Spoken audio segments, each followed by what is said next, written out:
Viewers, आज का English word है मॉरल। मॉरल का क्या मतलब है, आइए सीखते हैं इस छोटी सी वीडियो में। मॉरल मीन्स आदत, ज़हनियत, हो, अच्छा या नेक। आइए इस वर्ड को सेंटेंसेस में इस्तेमाल करते हैं। Each story teaches an important moral lesson. इसका मतलब है हर कहानी एक अहम अखलाकी सबक सिखाती है।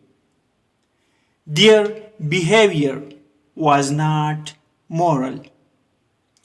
इसका मतलब है उनका रवैया, behavior means रवैया, उनका रवैया अखलाकी नहीं था।